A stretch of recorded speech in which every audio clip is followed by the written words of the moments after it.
Laberinto del pensamiento. Un espacio para navegar. Morada de la filosofía donde ideas, opiniones y perspectivas se encuentran.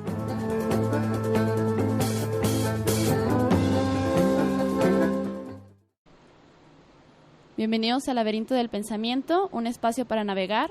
El día de hoy estamos aquí, Cintia Santana y Yasmín Vargas. Agradecemos a Jacobo Monraz por apoyarnos en los controles, a Amate Editorial y a La Rueda Cartonera por hacer posible este programa. Pueden seguirnos en nuestras redes sociales, estamos en Twitter como Lab-Pensamiento, en Instagram, en YouTube y en Facebook como Laberinto del Pensamiento, y ahorita ya empezamos la transmisión en vivo a través de la página de Facebook, y ya saben que nos pueden escuchar en www.radiocarton.com. También tenemos el número de WhatsApp, déjense los digo, es el 3335-029231.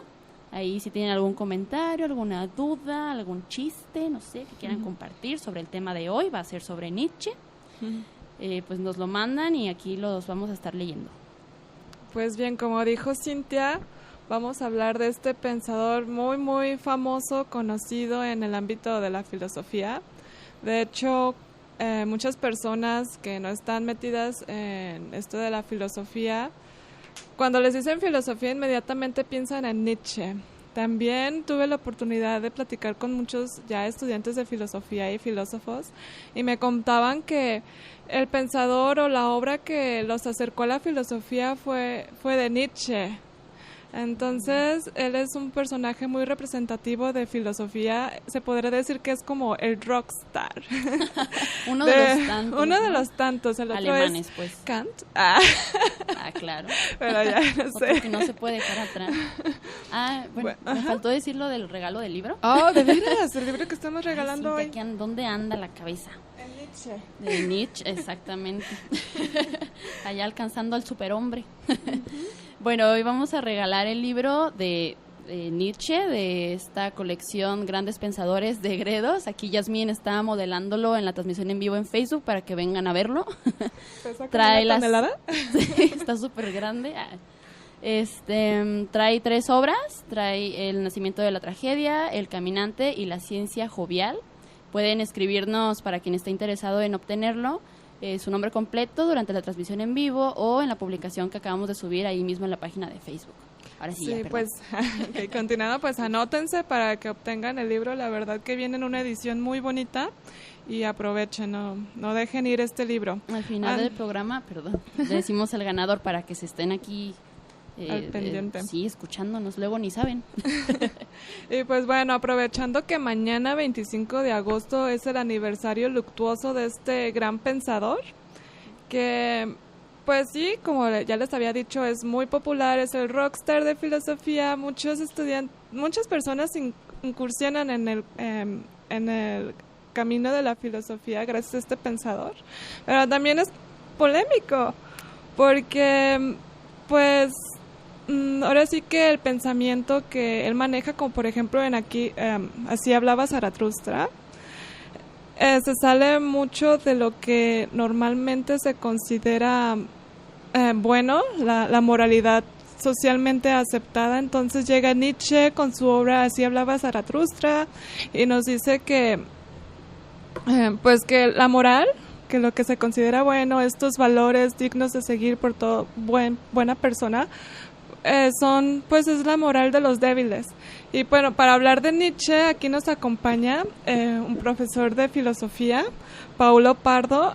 Él está dando el seminario de Nietzsche, de Así hablaba, basada en su obra Así hablaba Zaratustra, en el departamento de filosofía en el CUCH, que está ubicada en Guanajuato. Y pues muchas gracias por estar aquí, profesor. No, al contrario, gracias a ustedes, chicas, muchas gracias por la invitación. Pues, ¿qué nos puede decir un poco sobre usted, sus estudios, o cómo fue que le interesó Nietzsche? ¿Cómo llegó a dar el seminario sobre Nietzsche? Bueno, yo estudié ahí en la Universidad de Guadalajara, la licenciatura, la maestría también, ahí en la Universidad de Guadalajara. Y Bueno, me preguntas por el seminario.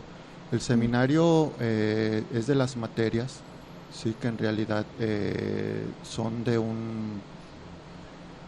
forma parte de un bloque de seminarios que hay pues ahí en la misma facultad. Ya mencionaban ustedes, está Kant, Nietzsche, Descartes, digamos que los fundamentales, ¿no? Exactamente. Sí. Y pues estaba el espacio, ¿no? De momento en esa materia. Y bueno, le otorgaron a la materia. Así es. Así que tuvo que leer a Nietzsche sí o sí. Provisionalmente. Fíjate que no, porque ya lo había leído. Antes de la materia ya había leído a Nietzsche. Así habló Zaratustra, fue de los que ya conocía algunas otras obras. Y también, como Nietzsche, primero que filósofo, es filólogo. De Nietzsche hay una parte de la filología griega que también se ha publicado, pero que quizás no es tan conocida. No digo que no lo sea, pero a lo mejor no es tan conocida, ¿no? Nietzsche en ese sentido también me parece a mí que su filosofía parte también mucho de los conocimientos filológicos de la cultura griega, ¿no? Comentaba tu compañera la polémica, ¿no? Porque Nietzsche, sobre todo, a veces son como frases que se han tomado de Nietzsche: Dios ha muerto, el anticristo. Como frases muy polémicas, ¿no? Imagínate. Así es, ¿no? Aquí en Guadalajara, que es una sociedad mayormente católica, que tú le digas eso, pues la escandalizas, la asustas y pues inmediatamente van a relacionar la filosofía con algo malo, ¿no? Sí, aquí la cuestión... Las malas interpretaciones. Sí, así es. Una de las partes que tiene Nietzsche es que él estudió con Burckhardt, un profesor suizo de historia, que él estudió mucho. Él tiene un texto acerca de la transición en Roma del paganismo al cristianismo. Y yo siempre he creído que Nietzsche tiene, sobre todo en esa obra de Así habló Zaratustra, tiene mucho conocimiento de las formas religiosas de la antigüedad, del proceso de racionalización que luego tienen las religiones hasta la que le llega a Nietzsche, ¿no? Entonces, lo que comentaban ustedes, estas frases, sí son tomadas sueltas, y a veces suelen causar polémica, pero aquí habría que distinguir mucho, yo creo, la parte de lo que quiere decir Nietzsche y muy probablemente los nietzscheanos, ¿no? Los comentadores de Nietzsche en ocasiones, claro, que llegan a tomar esas frases, ¿no? Sí, se apropian de esa frase y ya dan su propia opinión, pues, ¿no? Y mira, yo lo comentaba también con ustedes. Aquí habría que ver también que Nietzsche fue sujeto de ahora sí que, como se dice coloquialmente, ¿no? Metieron mano a sus textos, sobre todo su hermana. Su hermana es la que metió mano a los textos, y entonces incluso en la actualidad la edición que se quiera leer de Nietzsche debe de estar depurada de esas tergiversaciones, porque Nietzsche ha sido reclamado para movimientos probablemente como el nazismo, movimientos de supremacismo racial, y Nietzsche, yo pienso que no es eso a lo que estaba apuntando. Yo pienso que Nietzsche apuntaba, en este caso, la idea del superhombre. De por sí yo creo que la traducción habría que volver a revisarla. Sé que se ha establecido ya como la traducción, ¿no? Pero si uno se va, que creo que aquí puede ayudar la etimología alemana, el Übermensch es esa preposición alemana que te da como encima de algo, como el sobre la mesa, sobre el libro. El superhombre es la castellanización o la traducción de un concepto filosófico que tendría que ser la superación del hombre, pero el hombre entendido en este caso como el producto de la cultura occidental, lo que va desde Platón, pienso yo, Sócrates, atraviesa toda la cultura helénica, se alimenta del catolicismo y le llega al siglo XIX alemán, ¿no? Entonces Nietzsche es un crítico, sí, a mi juicio, muy, muy duro de la cultura occidental, de la filosofía, porque Nietzsche también, yo pienso que en su obra hay como una filosofía de la filosofía entre líneas, y en ese sentido el superhombre, por ejemplo, o la frase de la muerte de Dios, van más en el sentido de una crítica cultural, ¿no? De lo que ha sido en este caso la cultura, tomando como punto de referencia la vida, porque a Nietzsche por lo regular en las historias de la filosofía se le considera como en el grupo de los filósofos de la vida, si uno toma en lo inmediato hacia atrás el proceso de la filosofía alemana, del idealismo alemán. Entonces, a partir de ahí se piensa que hay un grado de abstracción muy alto, y Nietzsche, que primero es discípulo de Schopenhauer y luego rechaza tanto a Schopenhauer como a Wagner, ya desde Schopenhauer empieza a criticarse ese optimismo occidental, ¿no? Incluso la misma idea de que el hombre sea como el orgullo de Occidente. Y Nietzsche lo dice tal cual, ¿no? En su personaje, Así habló Zaratustra, llega un momento en que cuando lean el texto, quienes lo han leído, dice Zaratustra, es que no me entienden, mi sentido no habla a sus sentidos. Y pregúntenle, entonces dice él, bueno, entonces le voy a hablar aquello de lo que están más orgullosos. ¿De qué están más orgullosos? De la cultura.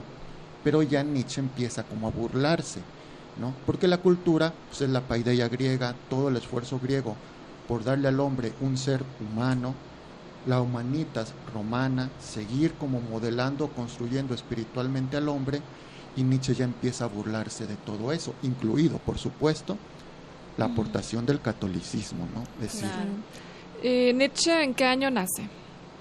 Mira, Nietzsche nace, si mal no recuerdo, en el 44, 1844. 840. Pero lo curioso es que él es producto de una reforma educativa en Alemania y por eso él sale de Pforta, que es un lugar donde se le da mucha importancia a las lenguas clásicas. Entonces, Alemania en aquella época históricamente está recuperando a Grecia para que le sirva como modelo de cultura o de sociedad. Y entonces se les da a los estudiantes, en este caso, en aquella época, una educación muy, muy fuerte, muy centrada en esta parte, ¿no? Nietzsche, yo lo comentaba, estudia filología y de la filología pasa a la filosofía. Fue un hombre muy enfermizo, muy enfermizo, que yo no sé hasta dónde eso también se pueda rastrear en sus textos, porque Nietzsche padeció durante mucho tiempo de dolores de cabeza muy fuertes y tiene también dolores de ojos muy fuertes. Al final parece que está casi ciego. Él tiene una vida lúcida hasta el 890 más o menos. Sí. Ahorita hablando de su vida, él tuvo una vida muy inconvencional, muy fuera de lo común, de lo que, bueno, por ahí supe que tuvo un romance con Salomé. Ajá. Fue una pensadora, pero su relación con esta chica era muy fuera de lo común, porque esta chica tenía una relación con Nietzsche, vivían en una casa, pero también tenía otra pareja. Tengo entendido que vivían dos esposos, una esposa en una sola casa, y bueno, eso es así como lo primero. Después que por ahí tuvo una amistad muy cercana con un gran músico, con Wagner, y que después también se termina esa amistad, que creo que por ahí en su biografía también hay unos romances con prostitutas. Hay mucho drama dentro de la vida de que muere muy Nietzsche. Joven, ¿verdad? A los 50 y tantos. 56 años. Y que estuvo 10 años previo a eso, a su muerte en el manicomio. Así es. Entonces es una vida, como diré, muy fuera de lo convencional, pues también trágica, ¿no? Por su enfermedad. Sí, Claro. fíjate que siempre quiso también él aparte casarse con Lu Andrea Salomé, pero Lu ella Andrea nunca, Salomé. pero nunca Lo rechazaba. lo rechazó como 3 veces, ¿no? Ella es, en hipótesis, en teoría, la que vincula a Nietzsche con Freud, porque se ha considerado que algunas de las tesis del psicoanálisis están implícitas en Freud y se ha tratado de investigar quién pudiera ser ahí el vínculo. Lu Andrea Salomé es ella, porque ella era como, hay una foto muy famosa donde está ella en una carroza y está Nietzsche y otro pensador que ahorita se me va el nombre, como en la metáfora de Platón, de cómo la mente es guiada por 2 principios, ¿no? Y Nietzsche siempre buscó casarse con ella, nunca lo aceptó, nunca aceptó Lu Andrea Salomé a Nietzsche, y tuvieron sí una, como tú lo mencionas, ¿no? Una relación un poco Como abierta, ¿no? como No turbulenta. sé si llamarle abierta a eso. Bueno, ella sí andaba con más. Estoy viendo la foto Libre, ¿no? ahorita Eso que le llaman como relaciones amor libre. libres. Sí. Eso sería. Sí, una mujer sí que era muy, aparentemente por las fotos muy guapa, ¿no? Muy atractiva. y que estuvo muy mezclada con varios intelectuales, no nada más con él. Sí, es que con eso de la palabrita abierta, me ha tocado que me he encontrado con personas que tienen vidas humanas, amorosas, de amistades muy fuera de lo convencional, lo que se ha venido haciendo en generación tras generación, y a uno que cuando uno sigue las costumbres le llaman como cerrado, ignorante, claro. Y ellos se consideran como los inteligentes, abiertos, sabios, así como, bueno, ahí yo me pondría como en una perspectiva crítica, no sé, o sea, pues no sé si abierto o cerrado, pero pues fuera de lo convencional, ¿no? Pero regresando a Nietzsche. Espera, antes de que pases a otro tema, bueno, puse la foto para verla y parece que Salomé hasta se está burlando, o sea, está como, ¿sí ves?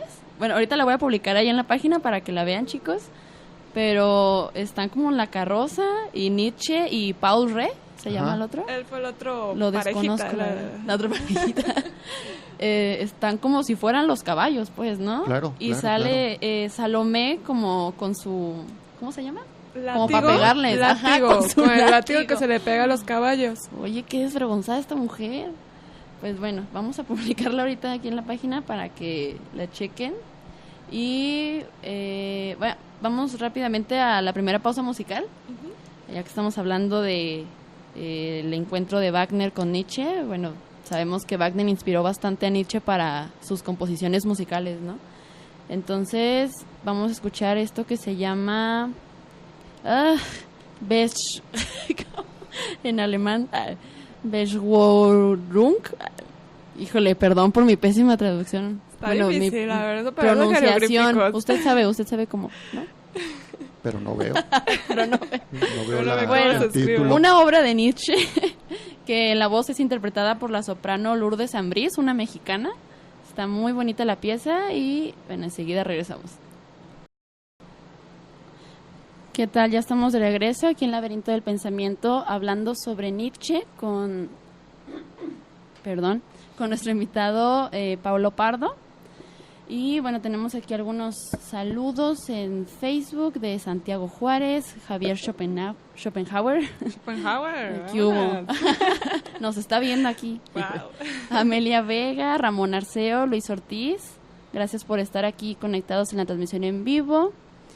Y bueno, estábamos hablando fuera del aire sobre esta anécdota muy famosa sobre Nietzsche, de cuando ve a este caballo siendo maltratado y él se corre hacia sus patas y tiene una crisis rara y le da como una crisis emocional y es ahí cuando lo encierran en el manicomio, ¿no? Sí, pues es que va a abrazar el caballo de manera desenfrenada, ¿no? Así como pues una persona no lo haría. Puede resultar raro para una muchos escena ahí. Y así fue. Sí, pero eso ocurre, ya digámoslo así, es como el último episodio de su deterioro mental, ¿no? Espiritual. Yo les comentaba que hay algunos en las cartas póstumas, papeles póstumos que se encontraron de Nietzsche. Las últimas cartas ya a veces las firmaba como el anticristo o el crucificado. Y hay un periodo también como de neurosis, siente que lo persiguen, etcétera. Y hay una anécdota en una biografía de él, rápidamente se las comento. Él caminaba por una ciudad que ahorita se me va el nombre y se da cuenta de que a la distancia alguien lo iba siguiendo durante buenos trechos del tiempo, ¿no? Del camino, exactamente, y durante el día, ¿no? Y con el tiempo, al parecer, esa persona que lo iba siguiendo era Chekhov, Anton Chekhov, el dramaturgo ruso. A Nietzsche no le tocó realmente quizás ver su filosofía como culminada, ¿no? Cuando él tiene este episodio, él estaba ya retirado porque él se tiene que retirar de la academia por dolores de cabeza, afecciones, etcétera.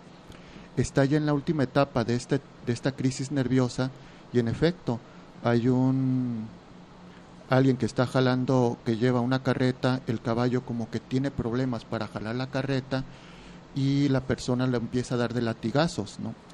Y Nietzsche, que ya estaba muy sensible en cuanto a sus nervios, se le arroja a los pies del caballo.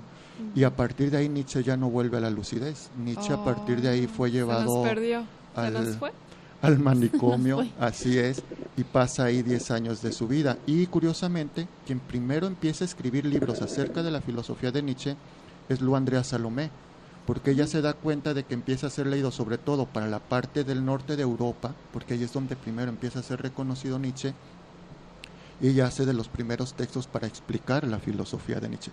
Nietzsche es Nietzsche, digámoslo así, ahora, pero en su momento Nietzsche no fue muy considerado por la filosofía. De hecho, le toca igual que a Schopenhauer, su maestro. Schopenhauer quizás tiene ya más influencia su filosofía después quizás de su muerte, pero no fueron filósofos en su momento muy, muy leídos, ¿no? Quizás como lo son hoy, pues. Pues como hemos visto, pues Nietzsche es un personaje muy polémico, no simplemente por los pensamientos que llegó a escribir, sino también por su forma de vida, ¿no? Muy fuera de lo convencional. Pero usted, profesor, ¿qué diría que es eso de Nietzsche que llama la atención a muchos jóvenes? ¿Qué es lo que lo hace ser tan popular, seguido? Mira, yo creo que Nietzsche es de esos filósofos que todavía entienden la filosofía como subversión, como liberación. Liberación. Ajá. Ahora, alguien que recibió mucho la influencia de Nietzsche fue Heidegger, por ejemplo, en el espíritu de su filosofía. Heidegger decía, se trata de romper y no de doblar. La crítica que hace Nietzsche, por ejemplo, cuando lanza la frase Dios ha muerto, es una frase que se puede entender quizás como si es un ataque a la religión. Yo la he visto más como a la institución religiosa y a sus representantes. Si tú tomas en consideración, ahí termino rápido, que la religión debería de estar enfocada, a mi juicio, desde la perspectiva de Nietzsche, a la plenitud del hombre, a que el hombre sea feliz. Y Nietzsche está viendo que la religión contribuye a lo opuesto, porque Nietzsche considera que la religión es uno de los factores que ha hecho que el hombre sienta, por ejemplo, vergüenza sobre sí mismo. El hombre se avergüenza de sí mismo porque es un hombre caído, es un hombre que está en la tierra para expiar pecador, sus pecados. inferior. Naces ya siendo pecador, Así es, ¿no? Y Nietzsche lucha mucho, sobre todo, que es algo que quizás pueda llamar la atención también en la actualidad, no lo sé, sobre todo por la emancipación de la carne, del cuerpo, de lo visceral, de las vísceras. No este cuerpo que está al servicio de la razón y que le pasa los datos intuitivos. No sé si me explico, sino la víscera, la carne. Y cómo de la carne, de la víscera, incluso puede salir pensamiento, filosofía. Nietzsche, por ejemplo, llega un momento en que critica la idea del idealismo alemán del yo. Entonces, por encima del yo está el superyo. Está como la gran razón, en realidad le llama él, esta gran razón que ya unifica la parte racional y la parte carnal o visceral. Si tú lo ves en términos muy simples, el catolicismo separa entre alma y cuerpo. Incluso la misma filosofía griega con Sócrates y con Platón separan ya alma y cuerpo. Yo siempre he creído que Nietzsche tiene como relaciones de amor-odio con Sócrates y con Cristo. Si tú los ves en una cierta perspectiva, ambos son como llegan a romper con lo establecido. Como que la religión católica, asimismo, pensadores como Sócrates y Platón, separando la mente y el cuerpo, al mismo tiempo adjudicaron como connotaciones negativas y de desprecio al cuerpo, ¿no? Así y siempre es. fue como sobresaltar las cualidades mentales, intelectuales. Entonces, lo que está tratando de hacer Nietzsche es como recuperar la dignidad del cuerpo, como no rechazar nuestros impulsos carnales. Así es, tal como tú lo estás diciendo, ¿no? Así somos, pues. Pero eso es precisamente la muerte de Dios, tú la puedes ver en el sentido de verte cara a cara con lo que eres. Que tú no atribuyas a Dios tu bondad y al diablo tu maldad. Eres bueno y eres malo. Y no utilices a Dios como un intermediario para verte a ti mismo. Matas a Dios, matas al diablo, y entonces te quedas tú con tu naturaleza y con lo que eres, con tu ser nada más, ¿no? En este caso.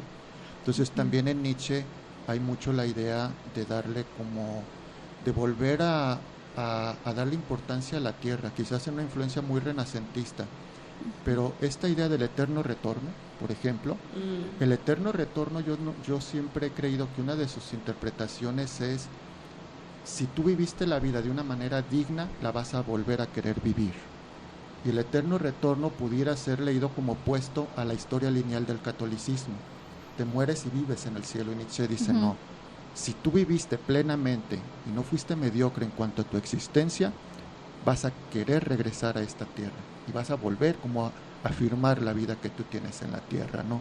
Entonces, el eterno retorno, la transvaloración de los valores, por ejemplo, es cambiar los valores que están impuestos en una sociedad, que pueden ser valores contrarios a la vida, opinión. Como del catolicismo, de que pues en esta vida vas a sufrir, vas a vivir Así pobre, es. y entre más pobre y más sufras, después de la vida te espera esta vida Esta eterna e recompensa, infeliz. ¿no? Es recompensa, Dios los Así maneja. es. Entonces ese mismo valor nos lleva como al desprecio del presente, de lo que es la vida, ¿no? Claro. Y ya, ok. Entonces tú estás viendo más bien y no vives en función de la vida que tienes aquí, sino que, como tú bien lo dices, ¿no? Dicen, esas personas que desprecian el cuerpo, quieren un cuerpo famélico, débil, pobre, y dice Nietzsche, así mismo tienen su espíritu, un espíritu débil, un espíritu famélico, ¿no?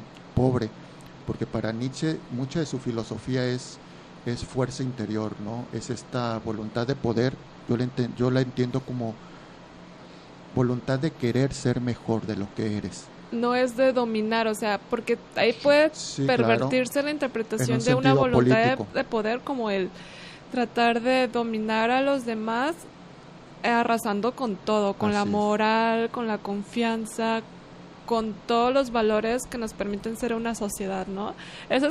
Creo que esa es la interpretación que se le ha dado a la de voluntad de poder mayormente. Yo la entiendo no en un sentido como tú lo dices, ser político, sino esta voluntad de poder que se contextualiza en la idea que tiene Nietzsche de que el hombre puede ser mejor de lo que es, porque el diagnóstico que hace Nietzsche de la sociedad del siglo XIX es una sociedad decadente y es el hombre moderno del capitalismo, que es el hombre que nosotros ya lo vemos como algo más natural, pero es el hombre de masa, ¿no? Es el hombre que está siendo como avasallado por la industria. Entonces, espiritualmente Nietzsche hace un diagnóstico, si tú lo quieres ver así, y es un hombre que espiritualmente está muerto, ¿no? Está muerto espiritualmente, y entonces ahí viene la cuestión para Nietzsche. Tú puedes matar a Dios, puedes promulgar una transvaloración de los valores. La emancipación más difícil es la interior. Puedes matar a Dios afuera en las instituciones, pero si en ti mismo no matas a Dios, te sigues comportando, entendiendo aquí, Dios en el sentido negativo que creo que lo ve Nietzsche. Entonces, la idea con Nietzsche es que en tu interior, aquí habría que rápidamente, porque no sé, ustedes me dicen con los tiempos. No, está bien, está bien. Okay. Así habló Zaratustra, comienza con Zaratustra, que Zaratustra es un personaje, pero a él se le atribuyen la fundación de la religión, por ejemplo, de una rama de la religión en Irán. Zaratustra fue conocido en Grecia como Zoroastro, que Platón lo conoce como Zoroastro. Zaratustra pasa 10 años en una montaña, y entonces después de ese periodo de 10 años sale o regresa al hombre. Pero aquí esta imagen que tiene Nietzsche va, por ejemplo, con los anacoretas cristianos o católicos que se retiran para encontrar en su interior a Dios. Y la idea en Nietzsche no es que encuentres en tu interior a Dios, sino que en tu interior encuentres al superhombre. Pero el superhombre es como una metáfora de las mejores posibilidades. De superar tu estado actual para llegar a ser algo mejor. Es como ser la mejor versión de ti mismo. Exactamente, así es. Palabras más postmodernas. ¿Y quién no quiere eso, verdad? Ese es el problema. Ese es el problema, que Nietzsche no es ningún ingenuo y sabe que lo que hay entre ti y lo mejor de ti mismo, en mi opinión, son 2000 años de cultura occidental. Y eso es lo que hay que tumbar. Es decir, eso es lo que hay que destruir. Pero no es que Nietzsche no tome cosas de la cultura occidental.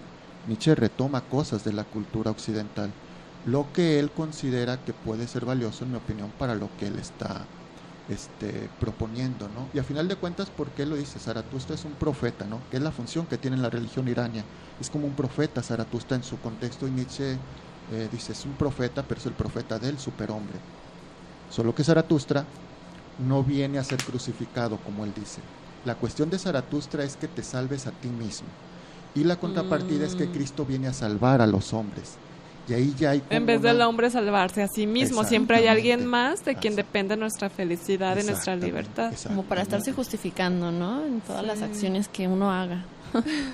Vamos rápido a la segunda pausa musical. Es otra pieza de Nietzsche. Ya lo voy a decir mejor en español porque soy muy mala para pronunciar el alemán. Se llama De la Juventud. Y recuerden anotarse para el libro que estamos regalando hoy. Es de la colección Grandes Pensadores de la editorial Gredos. Es de Nietzsche, obviamente. Y vienen tres de sus obras. Está La ciencia jovial, El nacimiento de la tragedia y El caminante y su sombra. Pueden anotar su nombre completo durante la transmisión en vivo o en la publicación que subimos sobre el libro. Enseguida regresamos. Ya estamos de regreso en Laberinto del Pensamiento, ya casi llegando al final del programa. Estamos con nuestro invitado de hoy, el maestro Paulo Pardo, hablando sobre Nietzsche. Y bueno, en el reto semanal preguntamos qué sabes sobre Nietzsche. Tenemos aquí algunas respuestas. Hubo una que me dio risa, aunque me parece interesante comentarla. Dice Luis Gallardo, que se pronuncia Nietzsche con la E al final y no Nietzsche. Ah, sí, y que al escribirlo la Z es primero que la S. Es un tip para los que luego se revuelven porque lleva Z, S y C. Entonces sí, puede resultar algo revoltoso. Pero en cuanto a la pronunciación, yo me he topado con muchas personas que dicen Nietzsche, yo soy una de ellas. Yo siempre he escuchado a Nietzsche. Ajá, pero también profesores que dicen Nietzsche. Entonces, lo que pasa es que en alemán se pronuncian todas las letras. Ya cuando tú en la dicción, por ejemplo, digámoslo coloquialmente, te comes o algo así, bueno, pero en alemán se deben de pronunciar todas las letras salvo cuando hay diptongos, ¿no? O sea, que ya como se construyen otro sonido. Pero sí, entonces Nietzsche. Sí, es Nietzsche. O sea, en alemán se pronuncia así. ¿Será que en inglés se pronuncia Nietzsche? Y luego, ¿sabes que también está la dicción alemana? Porque, por ejemplo, ellos dicen der, el artículo que tú decías der, DR. Tú vas a escuchar de afosocrática, por ejemplo, los presocráticos, pero se escribe DR y pronuncian ellos DEA, ¿no? Entonces, yo pienso que también puede ir por ahí, ¿no? En cuanto que ya en lo hablado, pues uno dice ¿verdad? Y no ¿verdad? O verdad, ¿no? Entonces, sí, pues tiene mucho que ver la diferencia de las pronunciaciones de los idiomas, ¿no? Sí. También Ramón Arceo nos comenta lo siguiente, que al parecer es un autor leído indiscriminadamente por los jóvenes, lo que estábamos comentando, que es el rockstar, como dice Yasmín, y que se sienten identificados con sus ideas contra el cristianismo, la idea del superhombre e ideas varias sobre el amor, además de su famosa y malinterpretada frase Dios ha muerto. Malinterpretada, ¿verdad? Como ya veníamos diciendo aquí, el profesor nos dice que no es que haya dicho que en general Dios ya ha muerto, sino que, por ejemplo, el Dios de la institución católica que nos presentan, ese es el que niega, pero no es que no diga que no existe en absoluto un Dios. Mira, yo creo que, porque Nietzsche en Así habló Zaratustra habla de que él prefiere o él quiere un Dios bailador. Y aquí yo tengo mis dudas de que Nietzsche hubiera sido, o quisiera, como tú dices, ¿no?, un ateísmo, porque también él tuvo textos, por ejemplo, él dio curso acerca del culto griego a los dioses. Entonces, los cultos también, las maneras de adorar a los dioses van cambiando. Puede haber mejores, puede haber peores, ¿no? Entonces, mi idea, yo creo que Nietzsche va en el sentido de cómo podemos tener una religiosidad, no digo religión para evitar, si tú quieres, el término institución, una religiosidad que ya no sea opuesta a la plenitud existencial del hombre. Y si puede ser posible, ¿no? Es decir, es posible una religión para el superhombre, como una filosofía para el superhombre, como probablemente un arte para el superhombre, ¿no? También por aquí Eduardo Navarro nos hizo como que dio varios datos interesantes sobre Nietzsche. Uno de ellos fue que vive en una trascendencia muy interesante. Era filólogo y poeta, y es leído también como filósofo y en las facultades de filosofía, a pesar de no ser propiamente filósofo. Él era, antes que todo despliegue de su ser, un poeta. Pues lo consideraría un poeta. Yo digo que se le atribuye ese nombramiento por los aforismos, ¿no? Él tiene una poeta. parte de poesía, pero aquí, por ejemplo, Así habló Zaratustra es muy discutido si es un poema o si cómo leer a Así habló Zaratustra. Se le considera como un poema filosófico. Nietzsche utiliza muchas metáforas en Así habló Zaratustra, no nada más ahí. Por ejemplo, dice Nietzsche que la sabiduría es una mujer y hay que conquistarla, ¿no? Y que se debe de tener como una actitud Sí. guerrera, ¿no? Para la sabiduría. Eso pudiera ser como metafórico, pero Nietzsche, por ejemplo, que esta frase la tienen más allá del bien y del mal, critica, por ejemplo, los dogmatismos en teoría del conocimiento que creen que el conocimiento es accesible al ser humano, y critica también mucho a la ciencia empírica, porque a Nietzsche le toca el auge de la industria, de la aplicación de la ciencia en la tecnología. Entonces Nietzsche, igual que Schopenhauer, va muy en contra de este dominio de la experiencia inmediata, y creen ellos, en este caso, bueno, en el caso de Nietzsche, que es algo mucho más complejo. Entonces, por ejemplo, en el caso de Así habló Zaratustra está la discusión, ¿no? Y que eso también hace que sea un poco compleja su lectura, quizás. Fíjate, Paulo, que cuando cuando conocí a Nietzsche, yo tuve un poco mis reservas como para considerarlo filósofo como tal, como para decir que escribe filosofía como tal. Yo más me voy inclinada a decir que escribe literatura filosófica, pero pues claro, ¿verdad? Esto viene desde el entendimiento de filosofía del que tú estás partiendo. Por ejemplo, el mío, que yo parto de una filosofía entendida a modo de Kant, de que la filosofía, más que nada, parte de una teoría de conocimiento, y ahí yo me planteaba de que, bueno, a mí Nietzsche, ¿dónde me está mostrando una teoría del conocimiento? Él ya me está mostrando, yo le llamaba pues una ideología, ¿no? Pero no veo como una reflexión exhaustiva sobre las bases del conocimiento, pero también para ser más flexible digo, bueno, pues también nos está como, pues, como invitando a reflexionar sobre los valores reconocidos socialmente, ponerlos en tela de juicio, como en el campo de la moral, sí está como en una, no sé, a lo mejor teoría del conocimiento, pero en el campo de la moral, que cuáles son los fundamentos de la moral. Entonces ahí dije, bueno, o sea, parece ser que sí tiene pinta de que está haciendo filosofía. ¿Sabes qué es lo que pasa? Que se puede entender como que él deliberadamente escribe así porque Schopenhauer, Nietzsche y Marx no son filósofos en el sentido de que hayan estado en la academia, duran muy poco en la academia. Entonces ellos escriben filosofía fuera de la escuela de filosofía, no sé si me explico. Y una segunda idea, es hipótesis mía, Nietzsche deliberadamente escribe así en contra de la idea de sistema que sale, como tú bien mencionas, de Kant, de la crítica de la razón pura, y que va como a dominar, a mi juicio, la idea de cómo se tiene que hacer filosofía, sobre todo en el idealismo alemán. Entonces, esa filosofía que tú consideras que para nosotros puede ser como la más clásica, digámoslo así, la filosofía, Nietzsche también... Con metodología, todo, una estructura, un orden. Entonces, Nietzsche apela más a algo... Es muy curioso, por lo que tú estás mencionando, pero Nietzsche no habla consigo mismo, sino Zaratustra habla con su corazón. O sea, Zaratustra tiene un diálogo que nosotros en filosofía, claro, dialogamos con nosotros mismos con toda la carga del yo que tiene. Y Nietzsche parece brincarse ese racionalismo. La filosofía puede tener otra fuente que no sea nada más la racionalidad. Puede haber otro tipo de filosofía en ese caso. Tú decías, haz él como literatura filosófica. ¿Cuántas obras de literatura no pudieran tener filosofía? Que probablemente no estén consideradas como obras, no propiamente o que nosotros las viéramos. Entonces, en mi opinión, sí, o sea, Nietzsche, creo yo, tiene una propuesta de filosofía, solo que habría que encontrarla en las metáforas y en la forma que Nietzsche, creo yo, deliberadamente, digámoslo así, eligió para escribir, ¿no? En este caso, que no fuera como que la racionalidad se está volcando, sino que hay otras formas de racionalidad en el sentido de lo que comentábamos al inicio, porque esa filosofía pareciera que sale no de la carne y no del cuerpo. Y Nietzsche ya ahí empieza a dudar de esa filosofía, porque realmente podemos dejar lo corporal y todo lo visceral a la hora de que hacemos filosofía.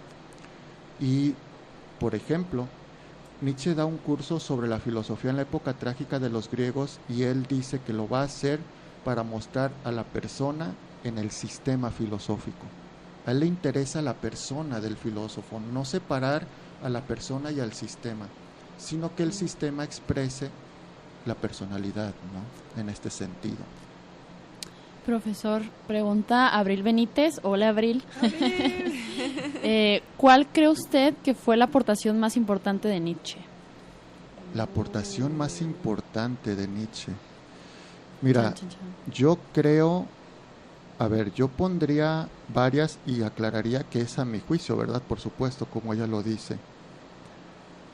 Creo que habernos hecho conscientes de hacia dónde iba Occidente con toda su historia cultural. Yo creo que ahora lo seguimos pagando, por ejemplo, cuando en Occidente nosotros ya no sabemos cómo relacionarnos con la naturaleza. Y entonces nosotros podemos ver las crisis que se están viniendo en el ámbito de la ecología. El Amazonas ahorita. Pero, por ejemplo, se nos olvida a nosotros que en filosofía nosotros quizás hemos contribuido a eso, cuando nosotros tenemos una visión de los elementos y de la naturaleza, que es propia de Occidente quizás, y que en culturas no occidentales no se relacionan de esa manera.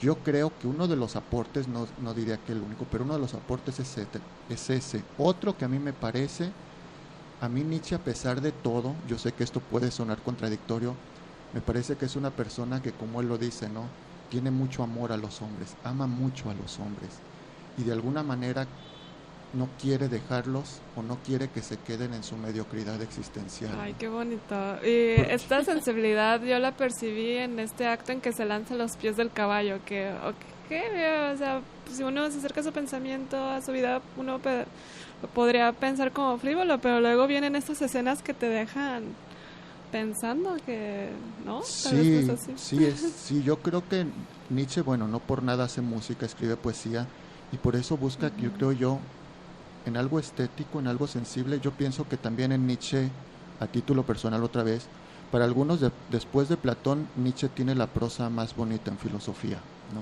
Es decir, estéticamente, olvídate ya, claro, es importante en filosofía los contenidos. Entonces, yo siempre he creído que Nietzsche tiene mucho amor al hombre, ama mucho a los hombres, y como lo dice Zaratustra, yo los amo mucho y no vengo a darles migajas o a darles limosnas, ¿no? Porque tiene un diálogo con un anciano cuando baja de la montaña, y el anciano representa como la anacoreta, y le dice el anciano: ¿a qué vas con los hombres?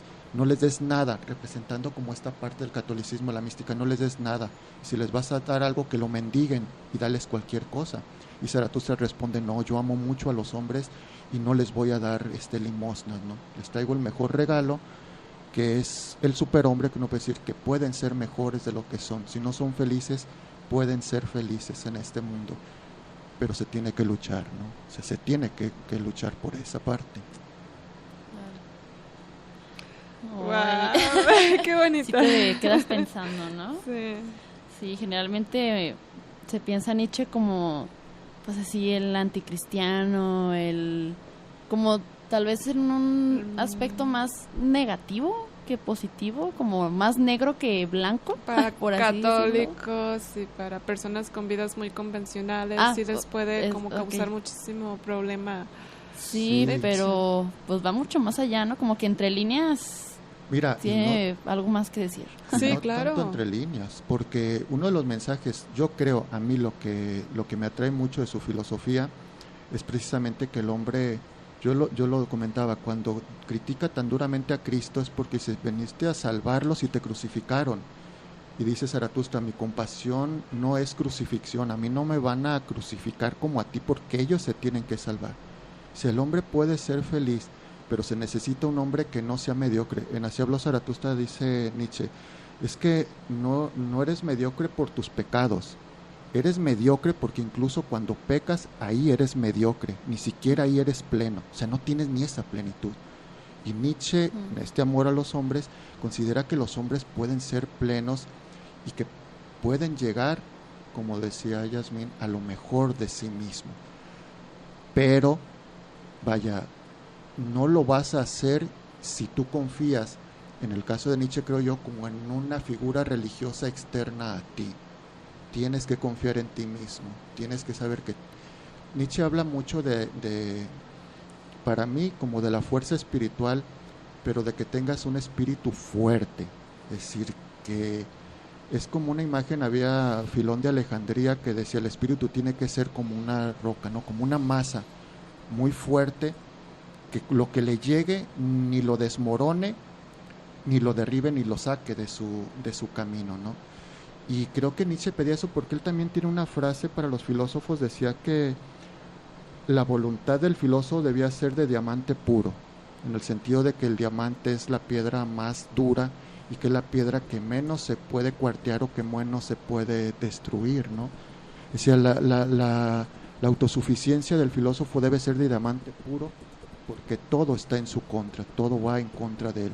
Si esto no lo aplica al hombre, el hombre tiene que ser fuerte, ¿no? Si quiere ser feliz... El sistema económico, no hay muchos empleos. Rayos. Sí, ¿no? Ay, pues ya vamos llegando al final del programa. Me gustaría preguntarle qué libros recomendaría a quienes están interesados en adentrarse en el pensamiento de Nietzsche. Mira, como introducciones puede haber varias que... si no están en filosofía puede ser complejo porque son introducciones desde la filosofía, ¿no? En este caso, ¿no? Están, así es, hay muchos. Hay, por ejemplo, uno de Karl Jaspers, un filósofo alemán, que tiene un texto de Nietzsche, pero él es psicólogo y estudia también como esta parte psicológica de Nietzsche, ¿no? Tiene él también uno acerca del cristianismo. En cuanto a introducciones del pensamiento de Nietzsche, yo diría, a lo mejor va a ser una mala sugerencia, pero bueno. A su parecer. A mi parecer, claro, que lo leyeran directamente, porque el problema de Nietzsche es que si escriben metáforas, es interpretar y tú ya estás leyendo quizás la interpretación que está dando más. Exactamente. Sí. Después se pueden ayudar, ¿no? Con libros a lo mejor de introducción a la filosofía. Exacto. Porque necesitarían, yo sugeriría que tuvieran como un conocimiento elemental, tampoco muy profundo, de filosofía, quizás, ¿no? Historia de la filosofía. Así, ¿no? Es, ¿no? En general. Pero quizás no tanto, claro, pueden ver la sección específica de Nietzsche, pero como puntos de referencia, ¿no? En este caso. Muy bien. Sí, pues, bueno, en lo personal creo que lo mejor es empezar a leer directamente a los filósofos, porque luego leyendo a los comentaristas, o sea, se te puede como quedar su opinión, ¿no? Entonces, ya es muy difícil como desapegarte de eso. Sí, exacto. Me ha pasado. Pero, o sea, sin siquiera haber leído directamente el autor. Entonces, sí, definitivamente creo que lo mejor es empezar y tratar de comprenderlo poco a poco. A lo mejor algunos términos no los entiendes, pero pues ahí está el diccionario, ahí está, sí. o leer tu contexto, pues, ¿no? Porque mucho tiene que ver y el idioma, porque, por ejemplo, este concepto del superhombre, bueno, aquí lo conocemos como el superhombre, pero tiene varias conlleva más cosas, claro, ¿no? pero es lo que tú dices, ¿no? Sí, definitivamente. Sí, pues, bueno, vamos ya con el libro de regalo, a ver quién se ganó este ejemplar de Nietzsche, de Grandes Pensadores, de Gredos. A ver, maestro Paulo, un número del 1 al 6. Del 1 al 6. Sí. Hazle acá porque... El 6. Ay, Abril Benítez. Felicidades, ¿ya ves, Abril? Sí. Felicidades, ya sabes dónde puedes pasar por tu libro. Es ahí en la Rueda Cartonera, ubicada en Prisciliano Sánchez, número 615, entre Pavo y Federalismo. Y no olvides pedir tu cafecito de cortesía. Y recuerda que tienes 2 semanas para pasar por tu libro. De otra forma, se van a volver a regalar aquí en próximos programas. Pues ahora sí, ya se nos acabó el tiempo. Ya, se acabó pues lo de Nietzsche. ¿Algunas últimas palabras para concluir o ya? No, gracias, lo que tú decías, que sí. Si lo van a leer, que no les dé quizás miedo, no sé si la palabra correcta, pero que lo lean directamente, que sea su Nietzsche, no el Nietzsche de otros. No pasa de que hagan mucha gimnasia mental y ya. porque Que terminen aparte- más musculositos ahí del cerebro. Ándale. Y porque Nietzsche lo quería también así. Nietzsche también decía que el lector debía ser como un rumiante con las metáforas que él tenía. Entonces había que leer, como decía Borges, no lo importante no leer, sino releer. Y Nietzsche tenía esa idea por la vorágine del capitalismo, de que todo era rápido y decía, la lectura debe de ser lenta, Lenta ¿no? y disfrutarse. Paciencia, o sea, tranquila, sí. hay que disfrutarla, ¿no? Obviamente un texto así como, bueno, al menos de mi parte como Nietzsche, no lo vas a entender a la primera, o sea, debes de verdad tomarte tu tiempo, estar bien descansado porque luego pasa que te quedas dormido o así, Pues por el café. cansancio, no por el aburrimiento. Pero sí es todo un ritual, ¿eh? Definitivamente. Pues muchas gracias, maestro Paulo. No, chicas, gracias a ustedes por la invitación. Muchas gracias. Nos gustó mucho este programa y también agradecemos a Jacobo Monraz por apoyarnos en los controles, a Mate Editorial y a La Rueda Cartonera por hacer posible este programa. Gracias a los que nos estuvieron aquí comentando, escuchando a través de la página de Facebook y a través de Radio Cartón. Saludos a Abril, pasa por tu libro, Abril. A Karina Hernández, dice saludos, prima Jazz. Hola, prima. Ah, mira. Y bueno, Amelia, que también nos estuvo comentando aquí. Saludos, chicas, un placer escucharlas y al invitado también, como siempre. Participo para el libro. Bueno, suerte para la próxima, Amelia. Pues ya, se terminó. Gracias a todos y ahí nos vamos a estar viendo, bueno, Para el ustedes nos van a estar próximo viendo sábado. el próximo sábado, Aquí. también con un tema muy interesante. Nos despedimos, Cintia Santana. Y Yasmín Vargas. Hasta el próximo sábado. Adiós.